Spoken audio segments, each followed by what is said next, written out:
Mesdemoiselles, Messieurs, bonsoir. On va faire une trêve, comme vous le savez, dans la politique au quotidien et nous essayons, nous, de prendre un peu de recul.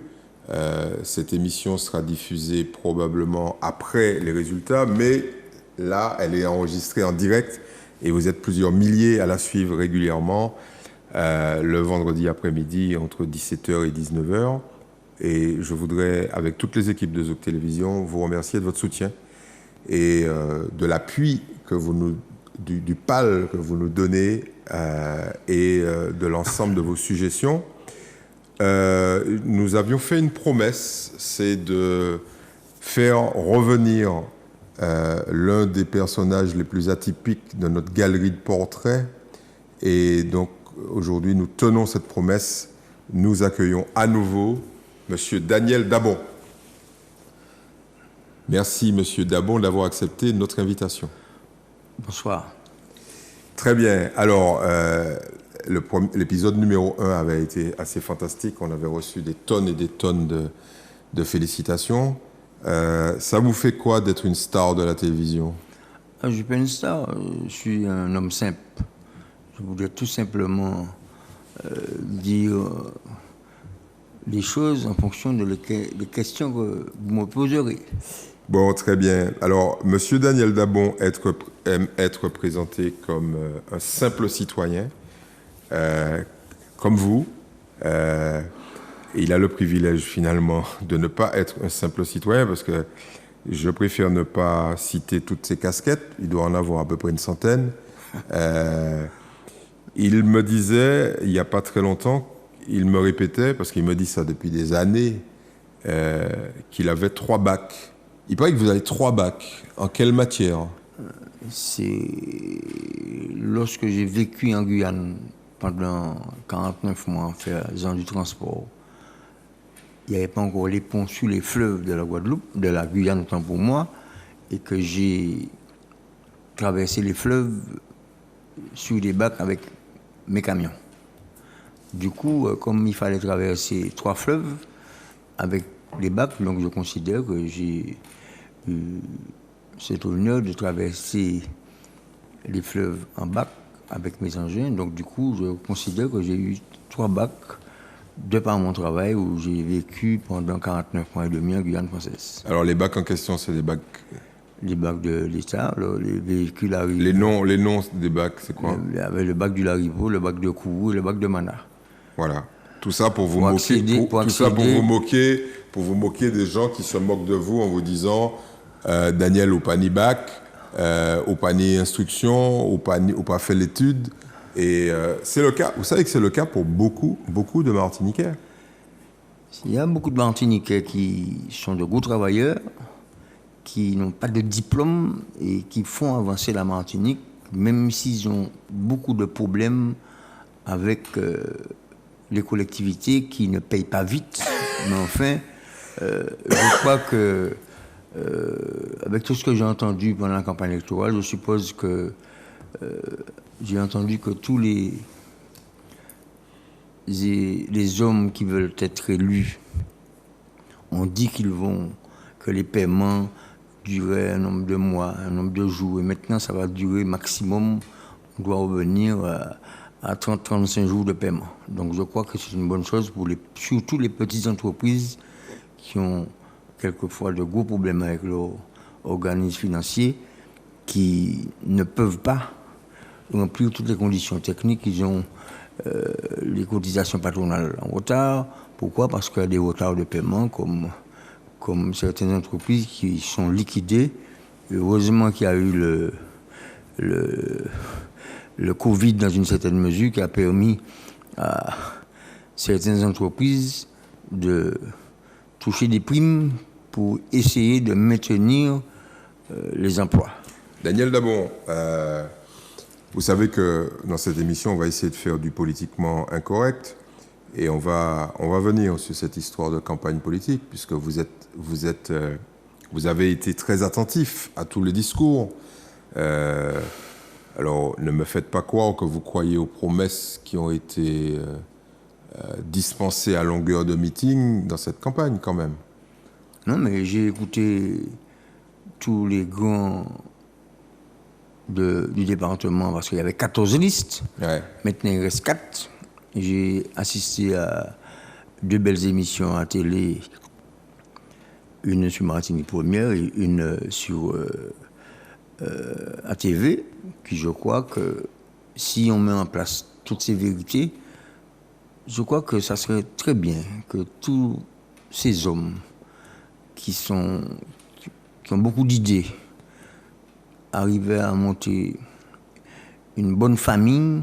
J'ai dit que la Martinique aurait peut-être avancé un peu plus vite comme elle le faisait jadis, et que maintenant, j'ai entendu que tout le monde a dit nous sommes les derniers, nous sommes les derniers, nous sommes les derniers. Par contre, j'ai assisté à plusieurs émissions sur Canal 10 de la Guadeloupe avec des hommes, tous confondus, qui disaient voilà, la Guadeloupe devait être comme ça, nous devrions faire ça, ça, ça. Je n'ai pas encore vu ça du tout sur le département de la Martinique, à part les 2 belles émissions que j'ai vues pour la finalité de la campagne électorale.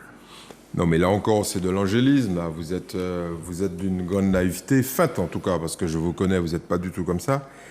Que dit l'homme de la rue? Alors, commencez par ça. Les gens que vous rencontrez, parce que vous me dites toujours, moi, en l'aria, moi, c'est un beau en l'aria, moi, j'attends ça, moun qui dit en l'aria. Que dit l'homme de la rue, la femme de la rue, de tout ça? Parce que c'est un rendez-vous régulier. Tous les 6 ans, nous sommes convoqués, entre guillemets, à une grande messe pour aller voter pour la CTM, mais entre les 2 dates, entre les 2 rendez-vous, on n'est pas convoqué très souvent pour savoir ce qu'ils font de bien, ce qu'ils font de mal, etc. Que dit l'homme de la rue? On a fait le micro-trottoir. J'ai entendu certains Martiniquais qu'on a interrogés. Non, mais je ne vous parle pas des gens qu'on a interrogés en télé. Moi, je vous parle de vous. Vous qui êtes un homme de terrain, vous rencontrez des gens. Vous êtes dans tous les milieux. Et on va passer en revue les grandes thématiques. Parce que dans la première émission, on a parlé de vous. On a parlé de votre vie, de votre périple. Vous vous rappelez à moto, descendant à Sainte-Anne, et puis vous arrêtant voir de très belles dames. Là, ce soir, on est plutôt sur la Martinique. Que vous disent vos concitoyens, Daniel? Mes concitoyens me disent qu'ils ne s'abstiennent à ne pas aller voter parce qu'ils ne font pas confiance aux hommes politiques. Et pour quelle raison? La raison, c'est que je suis allé déjeuner avec des amis il y a 15 jours. On était une dizaine. Il y avait des gens qui étaient tranquillement dans ce petit repas, qui n'avaient pas voté depuis 10 ans, depuis 45 ans, depuis 40 ans, depuis 50 ans. Je dis que ce n'est pas normal. Alors je leur ai dit, les amis, on ne peut pas discuter politique puisque vous ne votez pas. Et en plus, ce sont des gens d'un bon niveau intellectuel qui font des critiques qui, je crois, pourraient être très positives si nos élus arrivent à savoir cela. Mais seulement aujourd'hui, l'homme de la rue dit tous les jours, je ne vais pas voter parce que je ne fais pas confiance à nos hommes politiques. Regardez, nous avons 67% d'abstention. D'abstention. Je suppose qu'avec les 2 belles émissions qu'on a faites là, y compris les 4 derniers élus, que le Martiniquais va bouger, va essayer de dire, bon voilà, moi je peux leur dire ça, et c'est une dernière fois, si c'est la dernière fois, puisqu'il y en a qui ne sont pas contents, qui sont mécontents, et c'est une dernière fois, je demande à tous mes compatriotes martiniquais d'essayer une dernière fois de voter et de faire voter pour la liste qui estime où le programme est très bien. Mais je dis aujourd'hui que tous les programmes sont bien, mais il faudrait que on arrive à faire des réunions, j'ai entendu ça vaguement dans les rues, nous ne pouvons pas ces messieurs, nous ne pouvons pas attendre parler d'eux, nous pouvons seulement en campagne électorale. On les voit seulement en campagne électorale et après on ne les voit pas du tout. Alors je dis aujourd'hui que c'est une très bonne chose que les Martiniquais se réveillent et puis votent. Comme la Belgique, où le vote est obligatoire, est-ce qu'il ne faut pas mettre une loi française pour permettre aux Martiniquais de les obliger à aller voter parce que les gens s'en foutent pas mal Mais pourquoi on a envie de savoir, vous qui êtes avec vos concitoyens au quotidien et qui avez été dans tous les secteurs, les transports, la santé, la politique, l'économie, vous avez fréquenté plein de gens dans les systèmes associatifs, dans les hôpitaux. Pourquoi les gens ne vont pas voter? Mais je leur dis ça, ils me disent qu'on ne fait pas confiance, on ne sait pas où on va. Avant, nous avions la droite et la gauche, maintenant il y a tout le parti. Ça n'est pas possible que 1000 personnes ne soient pas bien l'un contre l'autre avec 14 listes. Alors, c'est quoi ces 1000 personnes en question? Oui, c'est intéressant comme remarque, ça. Oui. On a pratiquement 800 personnes. On avait, au premier tour, 800 personnes, parce qu'il y avait 14 listes avec 64 candidats. 64 colistiers, et vous dites... Arrondissons le chiffre à 1000 personnes. Voilà, nous pas qu'à comprendre comment 1000 mouns... Ils n'ont pas bien vu l'autre. Je ne comprends pas. Dans un petit pays comme ça. Non, et puis en plus, la Martinique, c'est un beau pays. Regardez, on vient d'arrêter le tas de problèmes des visiteurs. Ben, vous avez vu comment les avions arrivent déjà. Donc ça veut dire qu'on a un département qui est porteur et que nous devrions faire des choses comme il faut pour maintenir les entreprises comme il faut, parce que je crois savoir... Puis je me suis rendu compte qu'ils n'ont guère parlé tourisme. Ils ont parlé tourisme vivement, mais pour dire voilà, il y a un tas de choses à faire. Le tourisme, on a parlé des problèmes des yoles. Le tour des yoles et tout la Martinique. Tout le monde dit, est-ce qu'il y aura le tour de la Martinique, est-ce qu'il y aura le tour des yoles? Ce sont de gros événements qui sont, à mon avis, porteurs de finances pour les entreprises de la Martinique, mais je crois qu'on pourrait faire beaucoup de mieux pour enlever les jeunes dans l'état où ils sont dans les rues, dans tous les coins ou recoins, ils sont sur les arbres, avec des vieux fauteuils, assis dans un coin de toutes les communes de la Martinique, un petit coin où il y a une quinzaine de jeunes hommes en train de blaguer, qui ne travaillent pas. Est-ce qu'on ne pourrait pas créer un type de lieu pour eux, là, par exemple l'histoire de l'école de voile. On pourrait enlever des jeunes hommes dans la rue et puis leur apprendre à faire des voiles, parler du tourisme, que les touristes viennent, puisque nous avons un tour des yoles dans le monde, que c'est qu'à la Martinique seulement qu'on fait cela. Donc aujourd'hui, je crois que c'est une très bonne chose pour créer des emplois, en plus de ce qu'on pourrait créer, parce qu'il y a quelque chose, c'est que je crois qu'après le Covid, il y aura quelques entreprises qui vont déposer le bilan, ce que je ne souhaite pas, parce qu'il y a des mères et des pères de famille qui seront sans travail. Alors, vous êtes, jusqu'à maintenant, dans cette émission, vous vous êtes montré plutôt gentil. Hein.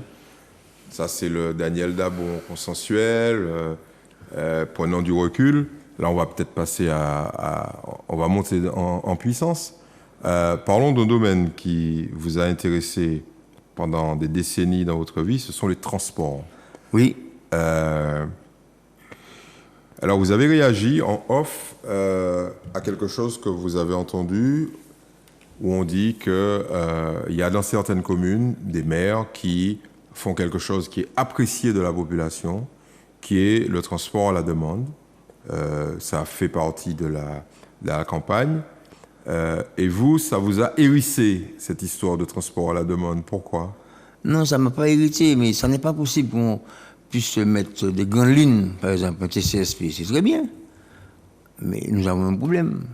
Il y a une réglementation nationale qui interdit seulement au TCSP de rouler sur la piste du TCSP.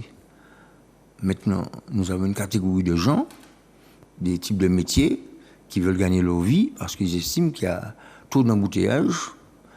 Lorsqu'ils sortent de l'aéroport, par exemple, les transporteurs de l'aéroport, les artisans taxi, ben, ils ont demandé l'autorisation de passer par la file du TCSP. Maintenant, le TCSP, j'ai entendu qu'on aura une extension sur 2 autres villes. C'est très bien, mais il y a un problème. Ça, c'est la bonne piste d'un point à un autre. Mais les lignes intérieures, Madame Tartampion, Monsieur Jules, qui veut sortir de son petit coin, qui est très bien où il a construit sa maison et tout, il n'y a pas de transport entre ce point intérieur vis-à-vis de Des grandes lignes. Les grandes lignes. Donc aujourd'hui, il y a surtout cela.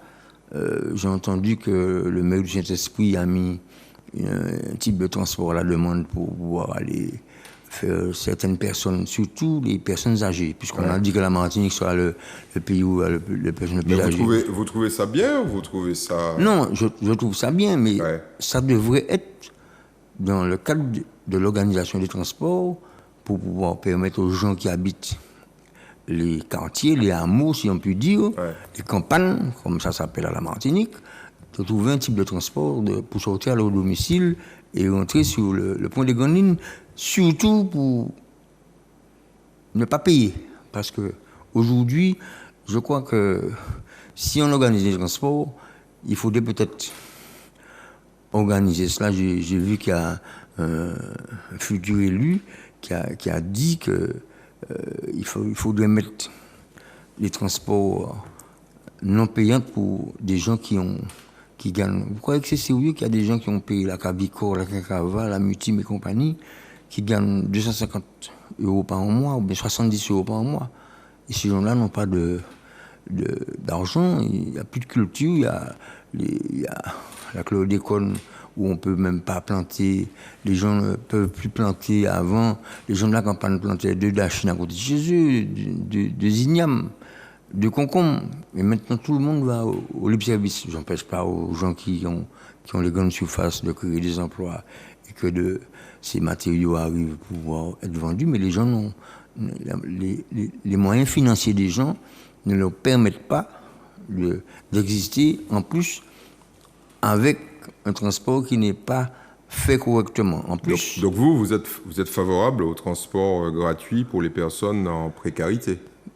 Surtout qu'en plus, le Martiniquais, je ne sais pas moi, les gens qui voyagent sur les grandes lignes ne savent pas que lorsque les personnes âgées rentrent dans les autocars, qu'il faut qu'ils donnent la place aux personnes âgées.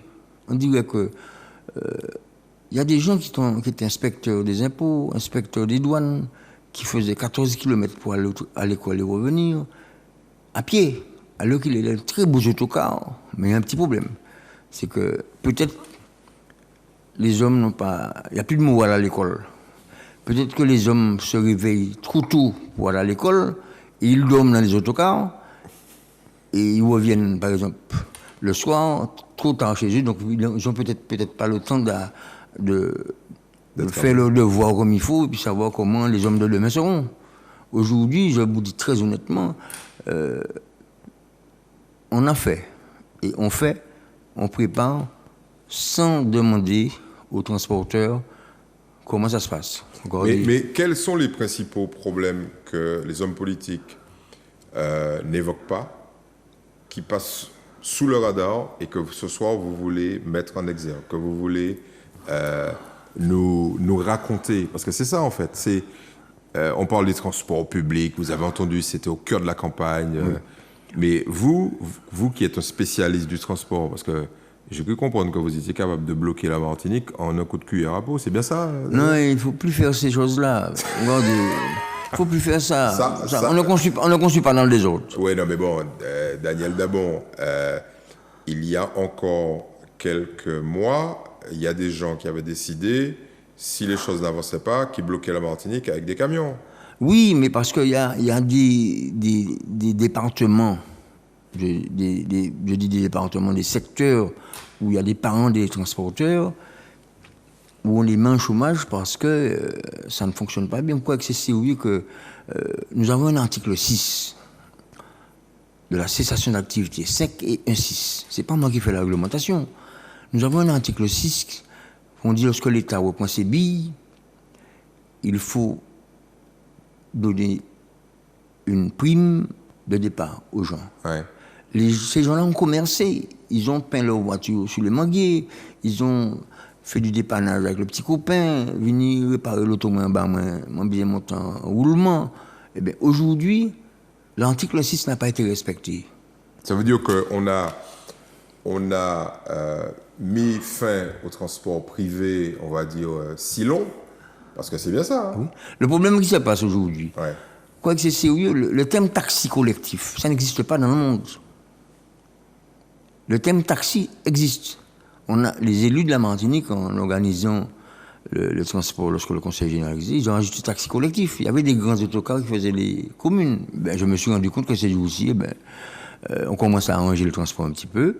En bout de ligne, par exemple, au Lamentin, vers le nord, vous avez des cars qui partent à des heures supposées régulières parce qu'il y a trop d'embouteillages. Lorsqu'on arrive à la bretelle de Boissy-Lorraine, le car ne peut pas respecter les horaires. Aujourd'hui, l'article 6 dit qu'il faut payer.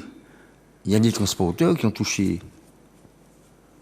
40, 50, 30, 20, 10, 15 000 euros pour leur demander d'arrêter, comme on a arrêté de travailler sur l'espace sud. Ouais. Aujourd'hui, ces hommes-là ont cotisé la Cavicor, la Quincava, la Mutim, et ils n'ont pas de retraite.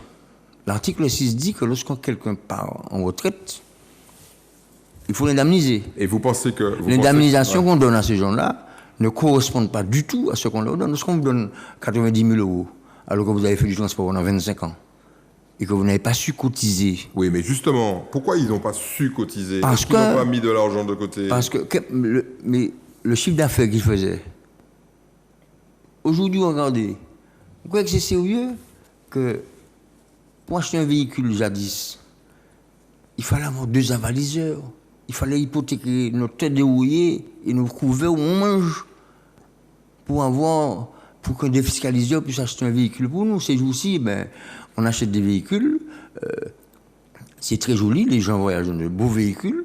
Aujourd'hui, les transporteurs d'antan n'ont pas su, ils ont fait du commerce, ils ont commercé, ils ont fait gagner de l'argent.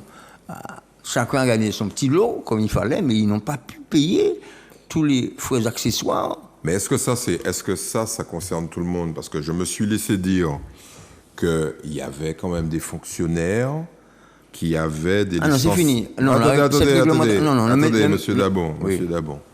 Je me suis laissé dire qu'il y avait des fonctionnaires qui avaient eu, on parle du passé, qui avaient eu des licences de taxi, qui avaient 4-5 licences de taxi, et qui avaient des hommes qui faisaient rouler les taxis pour eux. Est-ce que c'est vrai ou pas? Vous me parlez de cela, il y a une réglementation qui est sortie le 1er septembre 1972, que toute personne faisant du transport devient capacitaire de transport dans les catégories où ils sont. Actuellement, il faut aller faire un stage pour être taxi. Par exemple, il y a un petit problème. Vous voulez pas me dire la vérité, en fait? Non, mais je vous dis la vérité. Non, vous voulez pas me dire la vérité. Non, l'histoire des fonctionnaires, c'est vrai ou pas? Ça se passe il y a 25, 40, 50 ans, ça. Oui, non, mais bon, peut-être qu'il y a 25 ans. Mais aujourd'hui, il n'y a plus ça. Oui, aujourd'hui. Les petits cultivateurs. Non. Mais les fonctionnaires en question, ils avaient des hommes qui travaillaient pour eux. Oui. On est bien d'accord. Oui. Qui roulaient les taxis pour eux. Les hommes en question, c'était pas des propriétaires de taxis. Qu'est-ce qu'ils sont devenus? Parce que eux... Ils sont devenus propriétaires avec la réglementation 72. Oui, mais eux, ils ont travaillé pendant 10 ans, 15 ans pour ça n'a pas duré 10-15 ans. Oui, non, mais bon...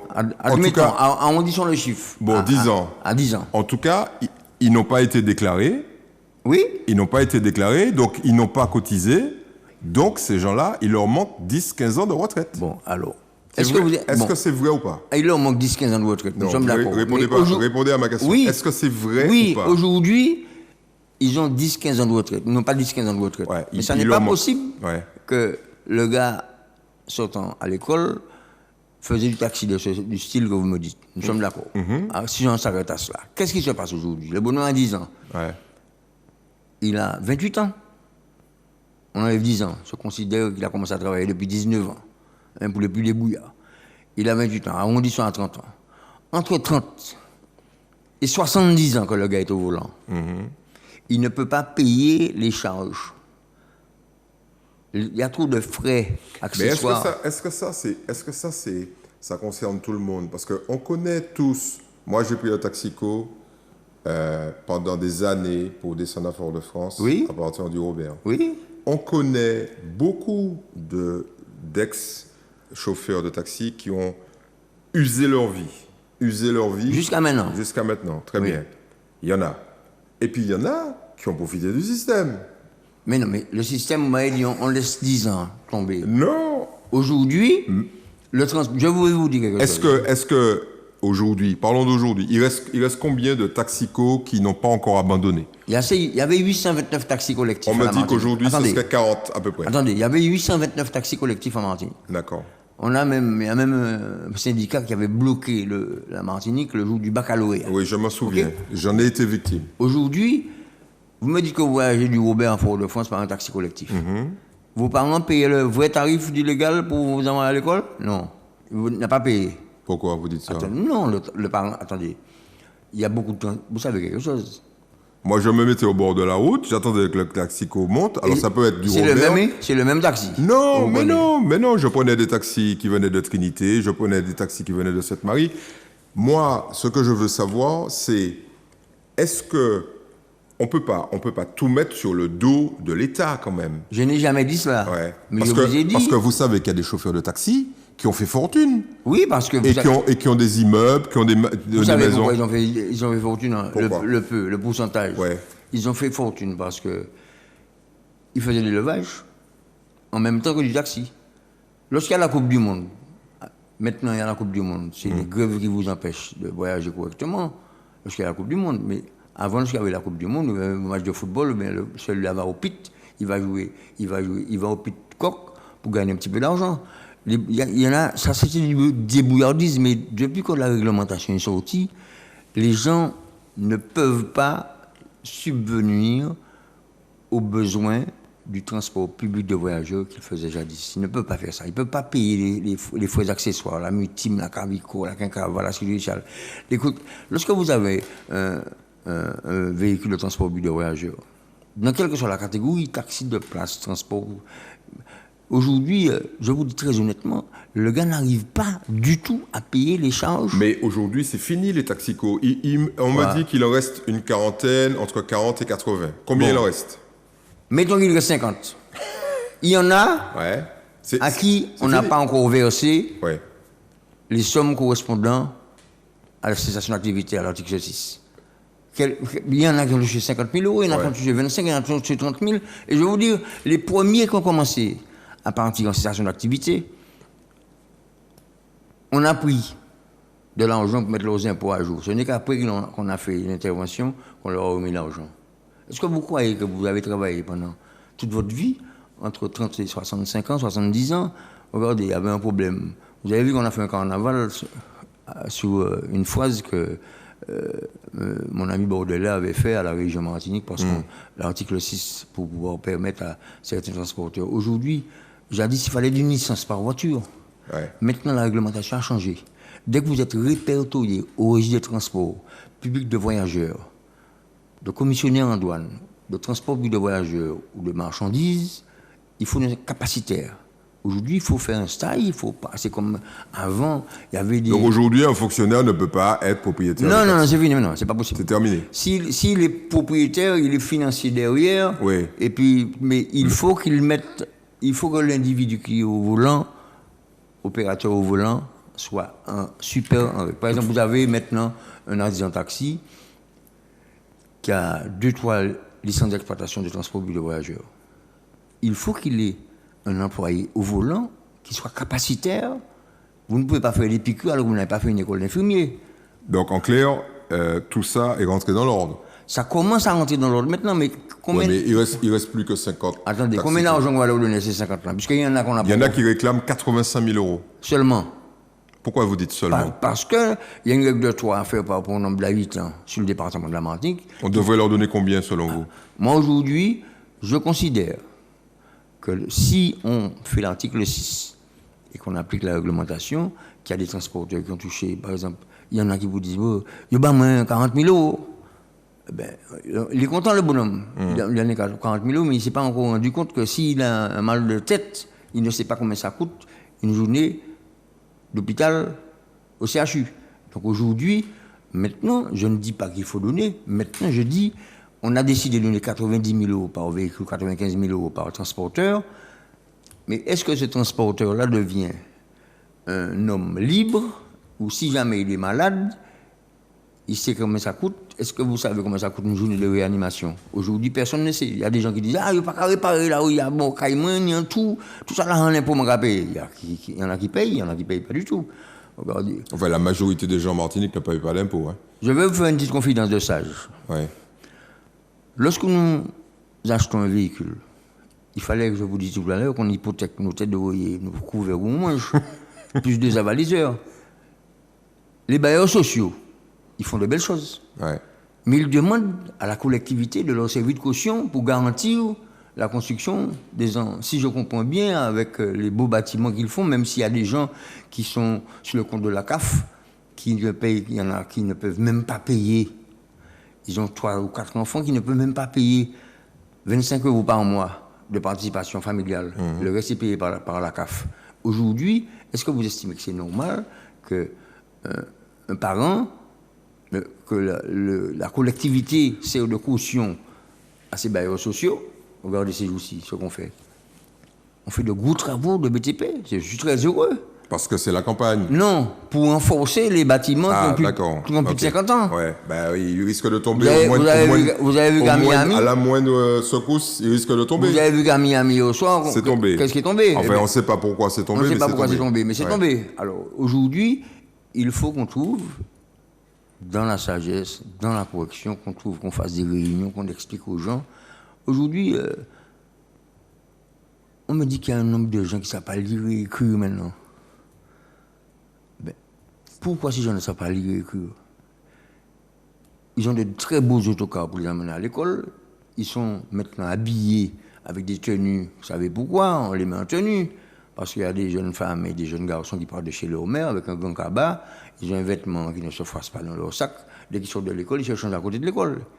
Eh bien, aujourd'hui, est-ce qu'il n'y a plus de morale, monsieur? Alors, restons sous les transports. On va venir sur cette histoire d'éthique et de morale tout à l'heure. Il y a des gens qui disent, enfin, on a une autorité unique de transport, c'est la fin de l'imbroglio des autorités multiples et diverses, ça va bien fonctionner. Or, il y a un certain nombre de gens qui critiquent très fortement cette nouvelle organisation. Qu'est-ce que vous en pensez? Est-ce que ça va mieux ou est-ce que ça va moins bien? Non, je suppose que ça ira mieux, mais il y a un problème. Lequel?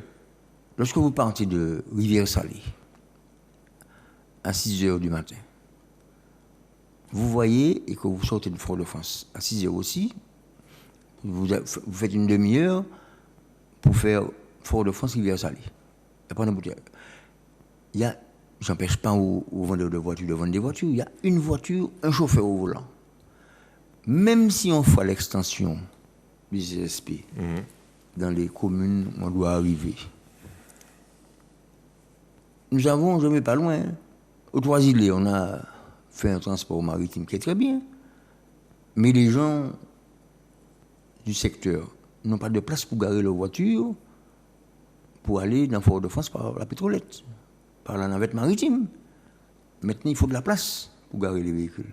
Maintenant, vous savez, monsieur, vous montez une boîte de nuit, c'est très bien. Et puis, brusquement, vous avez des voisins qui vous disent « Ah, il y a du bruit dans ma tête, il ne faut pas faire du bruit. » Je crois qu'il faudrait que le préfet de la Martinique prévoit qu'on fasse des douanes, qu'on mette des pistes de danse sur des douanes, qu'on puisse danser dans le ciel et qu'on redescende à terre à 4 h du matin. Non, mais on est déjà reparti. Non, aujourd'hui, je vous dis, pour rester dans ce problème de transport... Il y a trop de voitures, en fait. Il n'y a pas trop de voitures. Il y a une organisation depuis les 50 dernières années. Ce que l'on fait maintenant, j'ai dit ça depuis 40 ans. J'en ai un peu plus de 80 maintenant. Aujourd'hui, on fait beaucoup de choses. On ne demande pas aux prestataires de services, puisqu'on les appelle les chauffeurs auto, on ne les appelle pas les transports publics de voyageurs, ils ont un numéro de commerce, ou bien ils ont un numéro d'artisan, on les appelle les chauffeurs auto. Lorsque j'étais au volant, on me disait chauffeur arrêté, je ne m'arrêtais pas. Parce qu'il n'y a pas le feu à bord. Je suis un prestataire de service, mon père était transporteur. En ce temps-là, lorsque j'étais gamin, les transporteurs publics de voyageurs s'habillaient, mettaient leur cravate comme il fallait pour faire une prestation de service. Aujourd'hui, il y en a qui sont débardeurs. Ça, c'est le problème. Ça me regarde nullement, c'est de l'évolution. On m'a dit que je n'ai pas évolué, c'est l'évolution. Maintenant, aujourd'hui, je n'ai pas dit que ce que l'on fait n'est pas bien, mais on n'interroge pas les gens du secteur. Ouais. On n'interroge pas, on vous dit pas, mais au fait, une petite madame qui est en messe là, à 5h du matin, 6h du matin, l'église le matin, qui m'a fait sortir la Bélème? Oui, il y a des cars de Martin Transport qui passent sur le CD14, qui va au Lamentin. Mais la même qui habite à 800 mètres, elle n'a pas cette jeunesse pour marcher vite, pour pouvoir. Il faut qu'elle parte de chez elle au moins 1 heure avant pour pouvoir marcher, si jamais il pleut. Aujourd'hui, on n'a pas prévu de transport interne. Maintenant, il faut faire ça. Je n'ai pas dit que ce qu'on fait n'est pas bien. On a bien compris ça. Et sur les sujets qui fâchent, il paraît quand même qu'il y a eu quelques affaires fantastiques dans les transports de corruption. Est-ce que vous démentez ou vous dites oui, ça a existé? Parce que la dernière fois, vous m'avez dit, dans les mairies, il fallait passer par quelqu'un qui donnait l'accord pour être... C'est fini ça maintenant. Oui, à l'heure qu'il est, il y a un nombre d'habitants. Non mais... Attendez, aujourd'hui maintenant. Allons parler de ce qui a existé, même si aujourd'hui c'est fini. Allons parler de ce qui a existé, parce que peut-être que ça va recommencer. Mais non, ça ne recommence pas. Est-ce qu'il y a eu de la corruption dans le transport? Est-ce que, par exemple, certains élus se faisaient rémunérer pour donner l'autorisation de transport dans les taxicos dans les communes? Moi, je n'ai pas connu ça. Le problème qui se passe aujourd'hui... Vous en avez entendu parler ou pas? Non, il faut qu'on parle peu qu'il soit bien. Ouais. Aujourd'hui, il y a un problème. Il y a des choses qui se sont passées il y a quelques 25-30 ans, on ne parle pas de ça. On a évolué, maintenant, il n'y a plus de DC4 il n'y a même pas de DC4 pour transporter de la viande, non, mais attendez. Maintenant, aujourd'hui. Oui, mais vous savez que cet argent-là, il a pu servir à des choses qui existent aujourd'hui. Il y a des gens qui ont bâti des fortunes, qui ont des immeubles, qui ont des terrains, qui ont été, dont l'achat a été facilité par ces choses-là. Est-ce que oui ou non? Allons. Alors, je vais vous dire, vous m'avez parlé qu'il y a des transporteurs qui construisent leur maison. Non, je ne parle pas de cela. Je parle des gens. Non, attendez. Je ne parle pas des transporteurs. Je parle des gens qui ont pu bénéficier de cette forme de corruption. Parce que, Daniel Dabon, dans le transport en Martinique, jusque dans les années 90, jusque presque dans les années 2000, c'était quand même du liquide. Vous êtes d'accord? C'était du cash. Je vais vous dire. Ouais. Mon père était transporteur. Il fallait donner un ticket à chaque client. Vous entrez à acheter une bouteille d'huile dans le service, on vous donne un ticket. Il donnait un ticket. En ce temps-là, la matin, Fort-de-France, c'était 50 centimes. Eh bien, nous sommes arrivés avec une liberté du prix, n'importe qui, chauffeur, arrêtez-vous, le transporteur vous transporte. Il n'y avait pas de taximètre. On a commencé à mettre des taximètres, ça n'a pas fonctionné à la Martinique, on a arrêté de mettre des taximètres. Maintenant, on met des taximètres sur les véhicules. Oui, mais vous ne me dites pas la vérité, là. Quoi? Quelle vérité vous voulez savoir? La corruption a-t-elle existé ou pas? Il n'y a pas eu de corruption, comme on dit, voilà, bon, l'argent, batabla, non, lorsque vous donnez une bouteille, aujourd'hui, lorsque vous connaissez que quelqu'un entre dans un magasin ou bien dans une entreprise, que l'employé a tellement bien reçu, parce que maintenant les gens s'en foutent pas mal, ils ne reçoivent pas les gens mal. Lorsque vous portez, vous entendez par Radio Caraïbe, comment on dit... Ah, vous êtes en train de me dire que c'était pas de la corruption, c'était du pourboire, quoi. Oui. Mais il paraît qu'il y a des élus dans des mairies qui, pour autoriser un taxico, disaient, bon, frère, c'est pas comment ça va fonctionner. Les taxicos qui ont pris naissance à la Martinique, les autocars qui faisaient les grandes lignes de toutes les communes vers la capitale, ils avaient un nombre de places contingentées. Très bien. Mais ils obtenaient leur autorisation par qui? Qui leur donnait l'autorisation de faire, par exemple, Marigot Fort-de-France? C'est bien le maire. Pas le maire. Qui? Le gars, par exemple, M. Cressan faisait Basse-Côte Fort-de-France. M. Cressan, lorsqu'on a évolué, les gens voulaient voyager plus vite, il a enlevé son grand car, mais il avait 60 places dans un grand car. Il avait le droit de mettre des véhicules... Qui est-ce qui lui donnait l'autorisation? C'est ça que je veux savoir. La DDE. La DDE, oui. D'accord, bon. Les ponts et choses, même pas la DDE, les ponts et choses, c'est qui est devenu maintenant le DA. Le maire n'avait aucune... Les maires donnaient une autorisation à des transporteurs qui faisaient des quartiers vers la ville. Maintenant, la réglementation a changé. On s'est rendu compte qu'il y a, par rapport au nombre d'habitants dans certaines communes de la Martinique, que le maire a le droit de donner, par exemple, la ville de Chercheur a donné 7 licences de taxi ces jours derniers, mais on vous a donné 7 licences de taxi pour 5 ans. pour savoir comment ça se passe, si vous travaillez bien. D'accord. Si vous savez... Mais ça, c'est pas pour relier Non. Shellshare à Fort-de-France, parce que ça, c'est la CTM. Non, On va changer de sujet. Vous avez été très longtemps et vous y êtes encore, à travers vos fonctions de représentation dans le domaine de la santé. Oui. Alors, là encore, qu'est-ce qui va bien, qu'est-ce qui va pas bien? Enfin, nous, ce qu'on préfère, c'est qu'est-ce qui va pas bien pour pouvoir faire en sorte que ça aille bien après. J'ai bien compris que dans le domaine, par exemple, de la dialyse, ça, c'est un domaine que les gens ne comprennent pas. Ils ne savent pas ce que c'est. Racontez-nous ce domaine-là, la dialyse. La dialyse... D'abord, qu'est-ce que c'est? Et puis, c'est un individu où si rien ne fonctionne pas, il faut qu'il aille chercher la vie, soit 3 fois 4 heures par semaine ou 2 fois 7 heures. Maintenant, la nouvelle technologie permet aux gens chez eux de faire une dialyse à domicile de 2 heures par jour. Alors la dialyse, ça consiste à changer, à filtrer le sang de la personne. À filtrer le sang, enlever les impuretés qui sont dans le sang de l'individu et lui permettre de repartir chez lui. Aujourd'hui,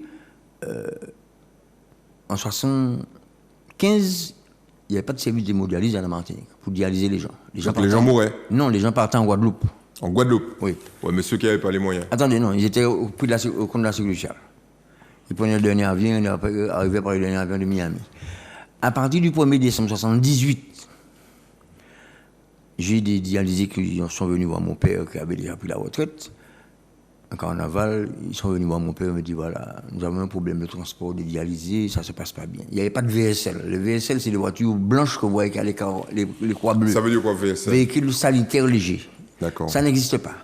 Ce sont les ambulanciers qui transportaient les dialysés à côté du chauffeur ou les amenant en dialyse.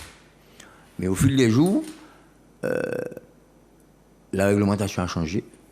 On a certains transporteurs, comme moi par exemple, je parle de moi parce que c'était quelque chose que j'ai vécu. Ouais. Au 1er décembre 1978, j'ai commencé à faire le transport de dialysés.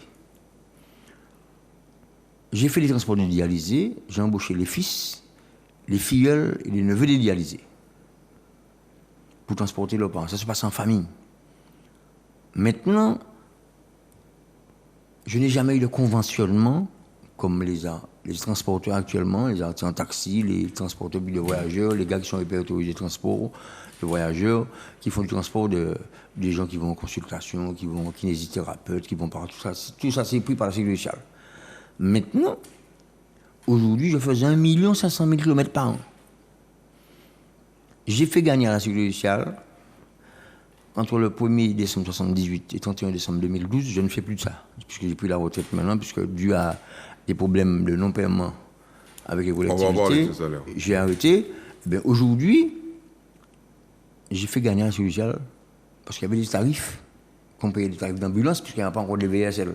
Maintenant, la réglementation a changé, on a contingenté les transports en ambulance, sur certains secteurs où ça ne va pas du tout, parce qu'il y a une réglementation qui est légale qu'on n'applique pas à la Martinique. Qu'est-ce qui se passe? Aujourd'hui, j'ai fait ce transport. J'ai arrêté de faire cela. Maintenant, cette réglementation est correctement faite, mais par contre, il y a un petit problème. Si vous allez faire vos études de médecine, vous revenez, vous avez le droit à la Martinique de donner des aspirines, mais pas faire des piqûres, lorsque vous revenez comme docteur. Pourquoi? Eh bien, il y a une catégorie professionnelle qui ont demandé à une instance administrative, qui est la Caisse générale de sécurité sociale, que si vous n'avez pas 3 ans d'ancienneté dans la profession, on ne peut pas vous conventionner. Je dis, c'est pas sérieux. La catégorie en question, taxi. La profession, c'est la profession taxi. La catégorie taxi. Il y a des gens qui ont monté des sociétés, qui sont répertoriés transport de voyageurs ODL, qui ont une autorisation, parce que lorsque vous êtes répertorié transport, que vous êtes transporté en autocar, vous avez le droit de mettre des véhicules pour faire des VIP. Donc ce client devient un client VIP dans une certaine mesure. Parce que lorsque la grève des ambulanciers s'est faite à Paris, j'étais au milieu de la grève parce que les gens ne voulaient pas comprendre que les gens pouvaient aller dans un type de transport moins onéreux pour la sécurité sociale et que les ambulanciers avaient bloqué Paris. Mais j'étais dans la grève parce que, je n'ai pas honte de vous dire ça, il y a des choses que je connais très bien. La réglementation vaut qu'il faut dépenser le minimum d'argent pour soigner les gens, puisqu'il n'y a pas d'argent. Donc en fait, qui est-ce qui étaient les concurrents des ambulanciers? C'était quoi? C'était des taxis? Les taxis de place de Paris. Ouais. Les taxis de la Martinique ne faisaient pas encore les transports de dialysés, Ouais. mais ils ne faisaient pas encore les transports de chimiothérapie, ils ne faisaient pas encore les transports pour emmener les gens kinésithérapeutes. Maintenant, ça se fait. Mais ce que je ne comprends pas bien et que je répète, on peut me tuer sur la route parce que je dis ça. Ça n'est pas possible que vous soyez dans un métier et que vous apprenez, vous avez un certificat de capacité, vous êtes au volant, vous avez votre autorisation d'exploitation pour le transport de voyageurs d'un touriste parce que vous savez parler anglais, vous savez parler les langues, et la sécurité sociale ne fait pas de convention avec vous. Parce que pour transporter les Martiniquais, alors que vous pouvez transporter n'importe qui qui arrive sur le département de la Martinique. Donc aujourd'hui, je dis qu'il faudrait que cette chose-là cesse. Par exemple, aujourd'hui, nous avons un petit problème. Enfin, on en a un paquet, là. À vous entendre, non, attendez, en a un paquet. Nous avons un problème. Il y a un nombre de véhicules qui sont contingentés. Les ambulances privées sont contingentées. Quand vous dites contingenté, c'est-à-dire qu'il y a un nombre de véhicules. Il y a un plafond. Il y a un plafond. On ne peut pas dépasser. Qu'on ne dépasse pas parce que les syndicats ont demandé, bon voilà, on plafonne. On ne veut pas de concurrents. On ne veut pas de concurrents. Par contre, dans le contingentement des véhicules, les sociétés privées qui font ambulance et VSL, qu'est-ce qui se passe?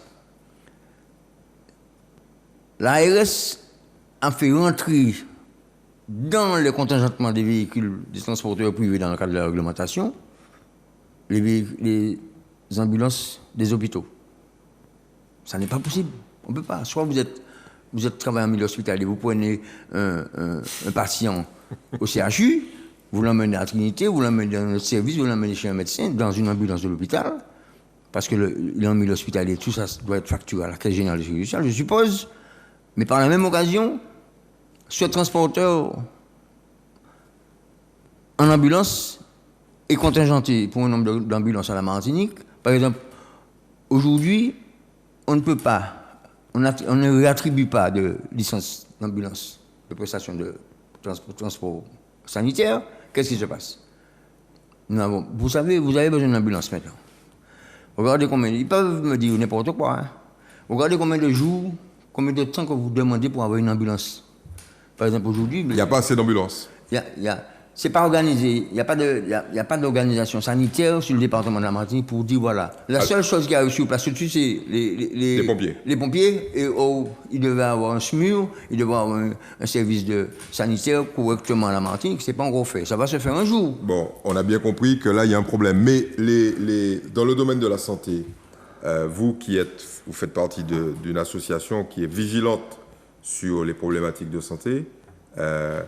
Est-ce qu'il y a des choses dont on ne parle pas du tout et dont vous aimeriez parler ce soir? Ça n'est pas possible, monsieur, qu'à la Martinique, qu'un ophtalmo vous dise, vous n'êtes pas client, on ne peut pas vous prendre. Il n'y a pas assez d'ophtalmo. Sinon, dans 9 mois. Mais vous avez trouvé 9 mois? Vous, c'est combien? 2 ans? Il y a des gens qui prennent l'avion, qui font du crédit pour aller en consultation 15-20 pour leurs yeux et revenir en Martinique. Qu'est-ce que vous appelez le 15-20? Le 15-20, c'est un service où on fait des interventions pour les yeux à Paris. À Paris? Oui. Ouais. Vous prenez l'avion, vous arrivez, vous payez votre voyage. On ne vous rembourse pas le voyage, mais vous payez avec votre carte vitale, vous avez des avantages sociaux comme c'est prévu dans le cadre de la réglementation si vous avez travaillé. Eh bien, aujourd'hui, nous n'avons pas assez de médecins en Martinique. Ouais. Ce n'est pas possible que pour avoir un rendez-vous, il faut attendre un nombre de mois où je ne peux pas dire. Surtout s'il y a un petit mouvement de grève des transporteurs. Vous avez un rendez-vous pour un médecin dans 3 mois. On rentre sur les 90 jours, en gros. Ouais. Eh bien, comme par hasard... Ce jour-là, il y a une grève. Il y a une grève. Eh bien, vous pouvez faire. Vous n'avez pas de voiture, votre enfant va travailler, il ne peut pas aller vous emmener, eh bien, vous repartez pour 3 mois encore. Parce qu'il n'y a pas de place. Maintenant, il faut qu'on arrive à la Martinique, il paraît qu'à Paris c'est la même chose, il faut qu'on arrive à avoir des médecins, des services médicaux. Je vois que il paraît qu'il y a des projets, il y a eu des projets, alors le problème des dentistes a été résolu. Ah bon? Il paraît qu'il y a des sociétés qui ouvrent, il y en a une au Robert notamment, qui ouvre avec des cabinets, un nombre impressionnant de cabinets de dentistes. Il paraît que la même chose va arriver sur l'ophtalmologie. Qu'est-ce que vous en pensez de ça? Nous n'avons pas de médecins, monsieur.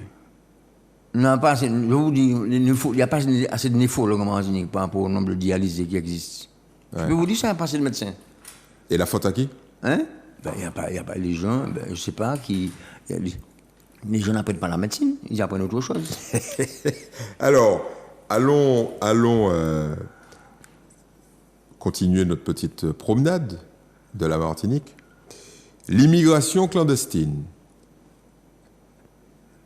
Alors, quand on parle de ça aux hommes politiques, ils disent « Ouais, non, mais bon, c'est réduit. » Quand on regarde les statistiques de l'État sur le nombre d'étrangers présents en Martinique, c'est réduit.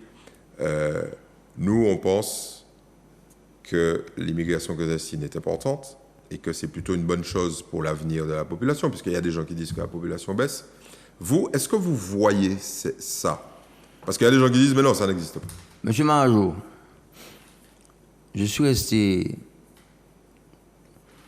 35 ans dans le paramédical.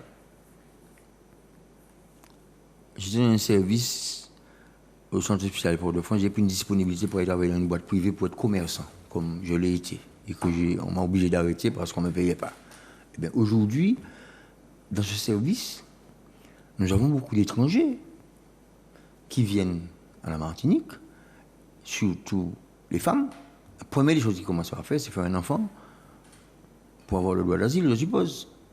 Ah ben, un enfant né sur le territoire, Ben, il faut que la mère reste avec. la mère ne peut pas Alors, être... ceci, excusez-moi, hein, je ne suis pas prêt à mettre de l'ordre à la Martinique. Ceci, aujourd'hui, le problème de la clandestinité, ça existe dans tous les pays du monde. Il paraît même qu'il y a des femmes qui,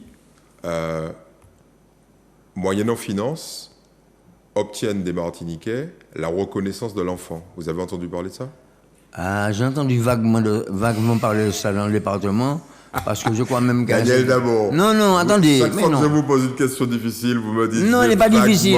Elle n'est pas difficile. Est-ce que vous savez qu'il y a beaucoup d'enfants Martinique qui ont des noms martiniquais? Il y a beaucoup d'enfants qui sont reconnus par les Martiniquais qui ne font pas d'enfants. Voilà. Ah ben alors, oui, il y a beaucoup d'enfants. Mais le père... Je ne sais pas s'ils sont haïtiens. Le père n'a aucune relation avec ces gens-là. Mais alors, attendez, vous ne faites pas d'enfant, vous reconnaissez un enfant, vous la reconnaissez, mais si, je ne sais pas si il est Saint-Lucien, dominicain. Non, mais ça, c'est pas le problème. Ouais. Il devient martiniquais. De toute façon, il est martiniquais. Mais vous, par rapport à ça, qu'est-ce que vous en pensez? J'ai envie d'entendre votre opinion, ou alors l'opinion des gens de la rue. Parce que moi, quand j'interroge les hommes politiques sur ça, ils n'ont jamais entendu parler de ça. Pardon? Ils ne savent pas. Vous avez vu le reportage de France Antilles sur le prêcheur? Oui. Où les gens du prêcheur eux-mêmes, oui. C'est-à-dire là, l'homme de la rue dit, mais ni 200 mounes qui arrivaient par mois à prêcher. Oui. Moi, j'ai fait un petit calcul. 200 par mois multiplié par 12 mois, oui, on est à 2400. Oui, mais combien de Martiniquais qui partent? Oui, non, mais ça, c'est uniquement sur le prêcheur. Pourquoi ces gens-là, ils vivent bien en Martinique? Les 2400 qui arrivent, oui. Ils sont pris en charge par des Martiniquais. Quand ils arrivent, ouais. Comment ça passe aujourd'hui? Alors, vous avez entendu parler de ça ou pas? Mais j'ai lu ça comme vous-même. Attendez, le problème qui se passe aujourd'hui, vous croyez que c'est sérieux? Que vous arrivez à la Martinique, dès que vous êtes déclaré, on vous trouve un contrat de travail dans la culture, on vous agrée. On vous donne une autorisation pour habiter d'abord 1 an, et puis après 3 mois, 6 mois, et puis là. Mais seulement ces gens-là se mettent au travail. Parce qu'il y a une catégorie de Martiniquais, j'ai pas honte de dire ça, hein. Parce qu'aujourd'hui, je peux recommencer à travailler. Mais aujourd'hui, je ne recommence pas à travailler parce que les gens, il y a beaucoup de jeunes Martiniquais qui sont pour la fête matin, midi et soir. Et que ces étrangers-là arrivent et puis travaillent. Vous savez qu'il y a des gens qui ont... Donc pour vous, c'est une bonne chose. L'immigration, c'est une bonne chose. Non, à partir du moment où ces gens-là sont en règle, je n'empêche pas aux gens d'arriver. Vous avez vu dans... Mais vous savez très bien que la majorité d'entre eux ne sont pas en règle. Ils arrivent clandestinement. Est-ce que, pour vous, c'est une bonne chose pour remplacer les Martiniquais qui partent? Vous l'avez dit vous-même. Non, qui partent, mais qui ne veulent pas travailler. Ceux qui ne veulent pas travailler non plus. Hein? D'accord. Travailler à la place des Martiniquais qui ne veulent pas travailler, et puis faire des enfants, et puis faire en sorte qu'il y ait plus de Martiniquais. Faire le famille à la Martinique. Aujourd'hui, vous savez, il y a un métier qui est très bien ces jours-ci, c'est les gens qui font des espaces verts. C'est ces gens-là qui travaillent correctement, ils sont dans la culture, ils travaillent, ils font leur maison en coup de bain comme jadis, ça existait à la Martinique. Moi, j'ai fait des maisons avec mes employés en coup de bain le dimanche. Hein. Et puis en plus, ils me donnent la première place. Hein. Vous voyez, ce béton monté à côté bétonnière. OK? Ils me donnent la première place. Eh bien, aujourd'hui, c'est la troisième mi-temps qui était bonne. Cinéma, oui, du alcool, la cochon, après le travail. Ouais. À Mais ça, 14h30. c'est fini. C'est fini, dans une certaine mesure. Enfin, il y a quand même 1000 maisons en Martinique qui sont construites chaque année sans permis de construire. Je sais pas. Vous avez entendu ça? Je ne sais pas. Maintenant, monsieur Marajou, Dites-moi la vérité, monsieur Dabo. Non, vous êtes dans un métier, vous Ouais. prenez des enquêtes, moi je ne suis pas au courant de ça. Mais vous C'est vous entendez. Moi dites 1000 maisons. Ouais. Qu'est-ce que l'on fait à la Martinique? Il y a des gens qui veulent travailler, qui se débrouillent pour Mais travailler. vous connaissez les branchements illégaux d'électricité, vous Non. connaissez les branchements illégaux d'eau, vous avez entendu parler de ça. Attendez. Nous, ce qu'on veut, là, les gens qui nous regardent, qui nous écoutent, ils J'entends veulent... parler de ça comme vous-même. Non, mais moi, j'ai pas le temps. J'ai pas le temps. Vous avez le temps. Pardon? Vous avez le temps. À quel moment? Mais oui, vous J'ai avez le temps. j'ai le temps pour essayer de vivre, Oui. mais je vous signale quelque chose que ça me plairait bien, monsieur Marajou. Ça me plairait bien, très honnêtement, qu'on me reprenne mes dossiers de transport, qu'on me donne un petit peu d'argent encore. C'est ça que j'ai envie. Non, on va en parler en fin d'émission. Bon, parlons de l'économie de la Martinique. Bon, vous avez été un chef d'entreprise. Vous avez été l'un des patrons du transport en autocar. Vous l'avez dit. Vous étiez, et vous êtes toujours dans les syndicats. Parce que, mesdames, messieurs, l'homme que vous avez en face de vous peut bloquer la Martinique en 5 heures. Hein, Je ne bloque plus. On ne bloque pas. Maintenant, on est en négociation. Vous avez vu que c'est je vous dis. Oui, non, mais attendez. Monsieur Dabo, Oui. je connais votre formule.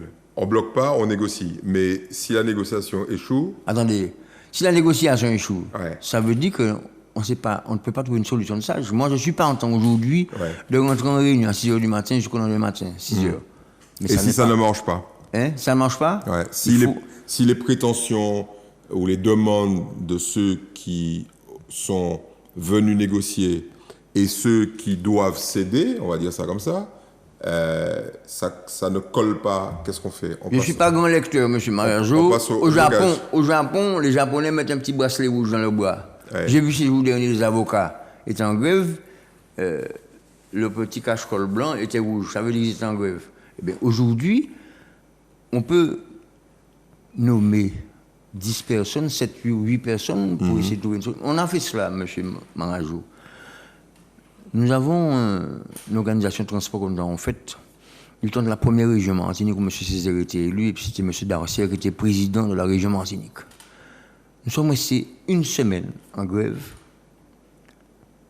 Pourquoi? Parce que M. Marie-Joseph, l'artisan taxi, malheureusement il n'est plus là, que son amour pose en paix, voulait faire comprendre aux touristes qui arrivaient dans les navires de croisière par M. Rouge Albert, qui était l'organisateur des transports à ce temps-là, pardon, faire comprendre aux touristes que lorsqu'ils arrivent en Martinique, ils n'ont pas la liberté de le porte-monnaie.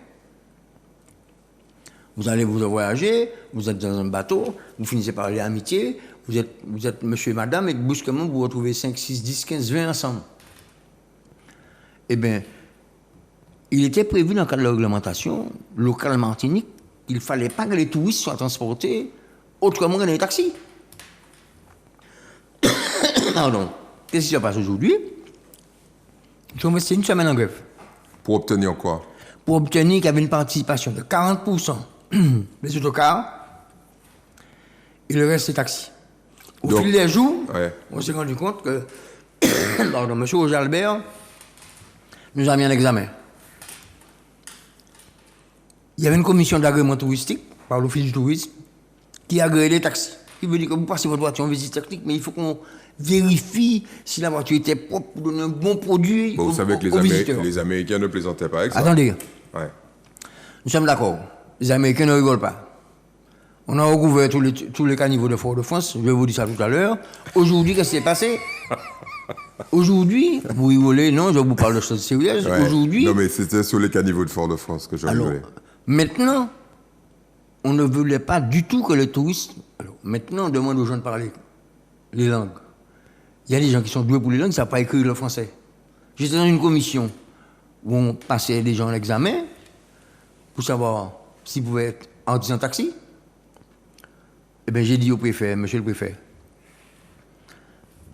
monsieur fait du taxi, il ne sait pas écrire je me porte bien, comme moi-même. Mais il savait parler l'espagnol et l'anglais. Il était doué pour les langues. Eh bien, j'ai fait acheter un livre, mettre à bord son taxi. Il volait des clients, puisqu'il n'avait pas le droit de venir à côté du bateau. Hein. Comme il savait ça, parler. Volait, en fait, il les attrapait au vol, quoi.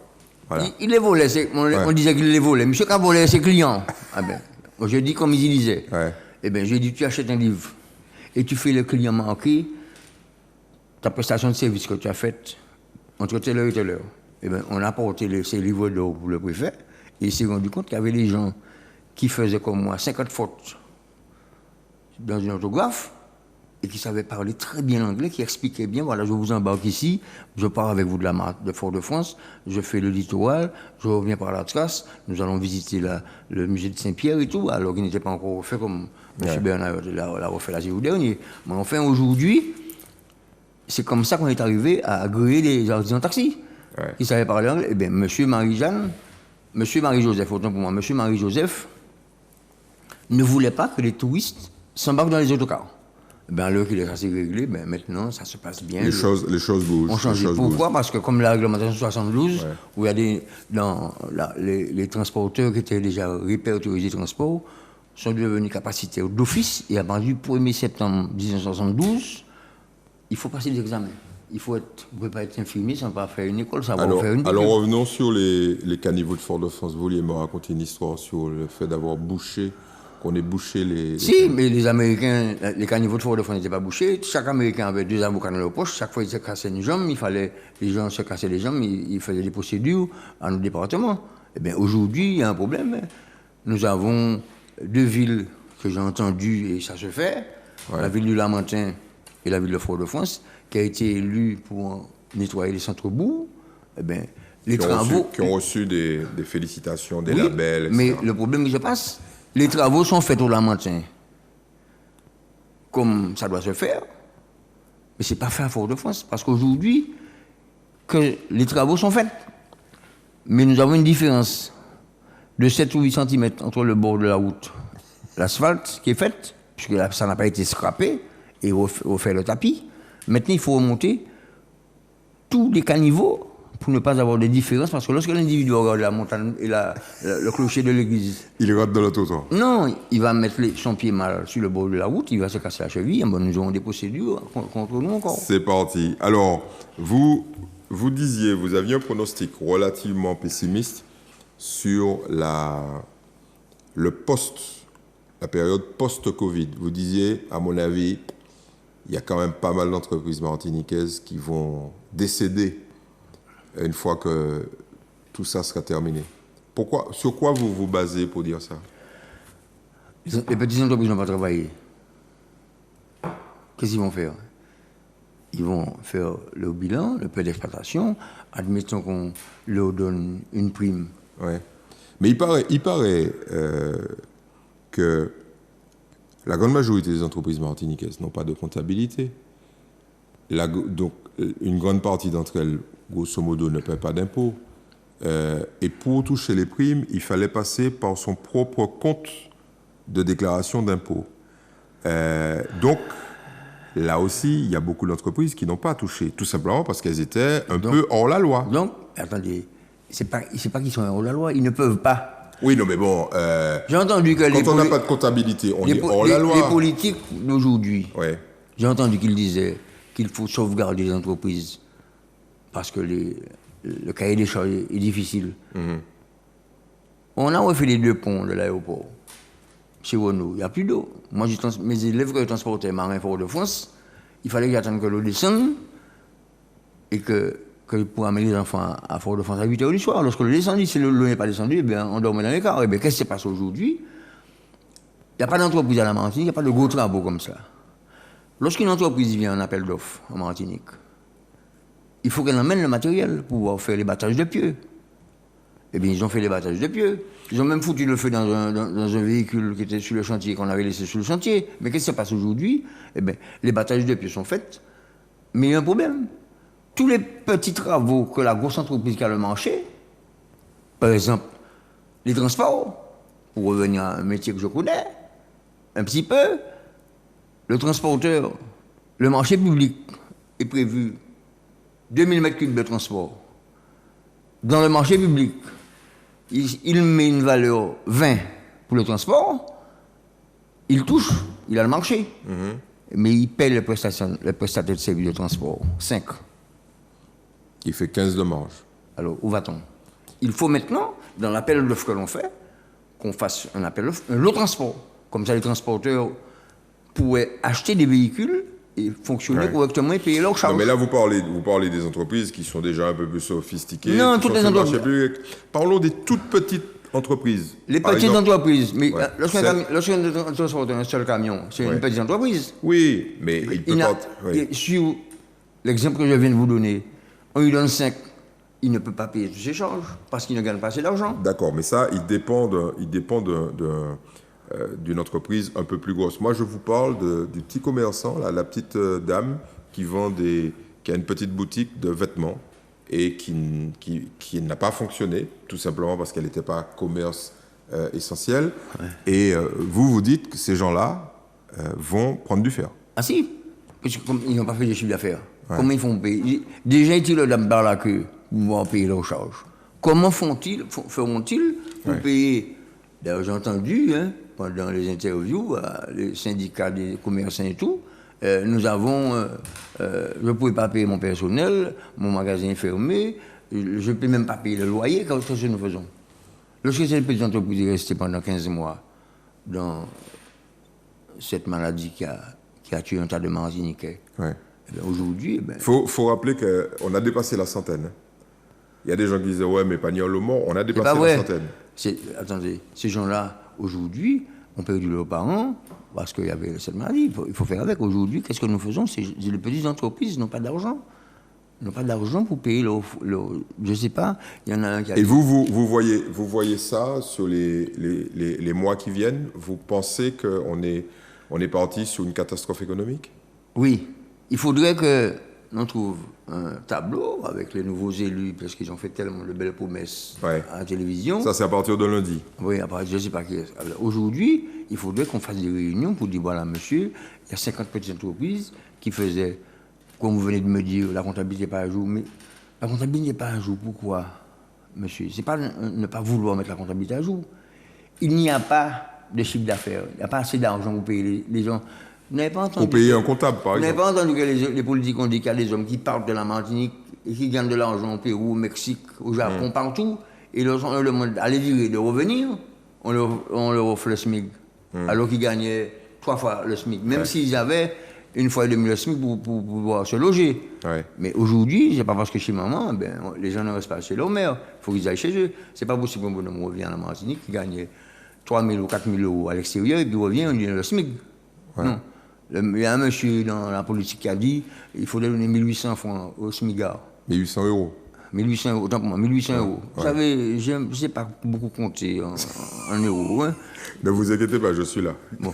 Aujourd'hui, il a dit qu'il faut donner 1800 euros de salaire. Ouais. Pourquoi? Parce qu'il y a des gens, monsieur, qui ne peuvent pas acheter un pain tous les jours en Martinique. Vous avez vu sur la route religieuse le matin, à midi, combien de gens qui sont... On vous a dit qu'à Fort-de-France, il y a beaucoup de clochards. Les gens qui sont clochards dans Fort-de-France, ce n'est pas que des foyalais. C'est des gens qui viennent chercher à manger en ville. Ouais. C'est des gens des communes qui viennent chercher à manger en ville. Vous n'avez pas vu sur la route religieuse, à côté du Temple Adventiste, comment il y a des gens là qui sont là gentiment, assis déjà sur le bord de la route depuis 6 h du matin, en train d'attendre 11 h 30, comme si on donnait un repas. Pourquoi? Parce qu'il y a une insuffisance financière et qu'il y a une misère profonde, mais le Martiniquais est fier. Il ne dit pas ça beaucoup. Moi, j'ai dit ça un jour. Je ne pouvais pas acheter une baguette à un certain moment pour faire fonctionner mon entreprise. Je me fais un prêt à titre personnel pour faire renflouer mon entreprise. Mais qu'est-ce qui s'est passé? On a vendu une maison à moi, qui était ma propriété personnelle, où j'ai fait un prêt là-dessus pour renflouer l'entreprise, parce que les collectivités me devaient de l'argent, ils ne m'ont pas encore payé à ce jour. Ouais. J'ai pas honte de dire ça. Aujourd'hui, je donne des exemples, j'ai pas honte de dire ça. On connaît son n'est pas à jour. S'il y a une parole que je dis ici, là, dans cette télévision-là, et que ça ne plaît pas aux gens, il faut que j'aille en prison, comme on connaît son n'est pas à jour, je vais dormir. Ne vous inquiétez pas, on va s'opposer à ce que vous alliez en prison. Revenons sur... alors, on a parlé d'économie. Alors, le grand truc qui a secoué un peu le landerneau politique, on va dire social, sociologique de la Martinique, c'était les activistes. Alors, ils ont commencé par secouer Victor Schellcher, après, ils ont secoué des proches, ils ont secoué l'impératrice Joséphine, ils ont secoué des Nambucs. Énervement et dernier élément, Lamentin, la tête de Schellcher. Ils ont eu la tête. J'ai connu depuis que je suis gamin, Lamentin. Bon, alors, on va parler de ça parce que vous êtes un Lamantinois. Ils ont brûlé des poubelles, ils ont peut-être brûlé des hangars, ils ont découpé des bananiers. Vous pensez quoi de tout ça? Monsieur Marajou, en 40, naissance, on ne m'a pas appris. À l'école, j'ai entendu parler de l'esclavage, on m'a dit. Moi, j'ai fait la queue pour aller acheter du pain. C'est de l'amiral Robert, il paraît. Aujourd'hui, s'il y a un problème, tous les pays du monde ont une histoire. Ça, c'est l'histoire de la Martinique. C'est l'esclavage. On m'a appris tous les grands de la France. Le livre d'Alexandre Dumas, Molière, La Fontaine, le Rhône, la Garonne, la Seine, Vercingétorix. Tout ça, on m'a appris tout ça à l'école. Ouais. On m'a jamais appris. On a dit, voilà, M. Schellcher, Victor Schellcher a aboli l'esclavage. J'ai entendu, je n'ai pas un livre, un dossier, quoi que ce soit. Vous me dites que les activistes, il y a des gens qui ont, peut-être aujourd'hui, qui ont appris des choses que moi, je n'ai pas apprises. Mais je dis que ces choses-là on devait s'asseoir autour d'une table et dire les choses comme elles sont. Ouais. Maintenant, je ne sais pas comment on va faire, comment on peut faire, mais je vois qu'il y a toujours une marche. Saint-Anne, prêcheur, demande de réparation. Je ne sais pas comment cette réparation sera faite avec M. Malsa, qui dit qu'il faut faire la réparation. Non, mais là, vous faites le gentil, là. Vous faites le Non, gentil. je ne suis pas gentil. Mais je suis pas sûr. Laissez-moi vous dire. Dites-moi ce que vous pensez de ça. Moi, je dis qu'il faut s'asseoir autour d'une table et négocier. Ça n'est pas possible. Vous pouvez dire, si je comprends bien, lorsque j'ai fait une grève, j'ai bloqué la Sarah, je devrais la faire toute la journée alors. Alors tous les jours, il faut qu'on aille mettre du feu par là, il faut qu'on mette... Non, c'est pas possible. Non, mais vous avez utilisé un moyen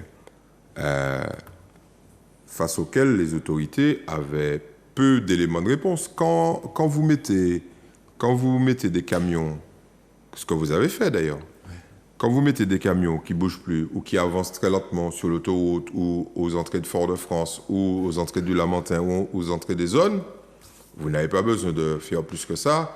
Dans la plupart des cas, dans, à mon avis, 95% des cas, j'ai vu ça une fois, il n'y a aucune intervention des forces de police pour vous faire enlever les camions et vous obtenez gain de cause.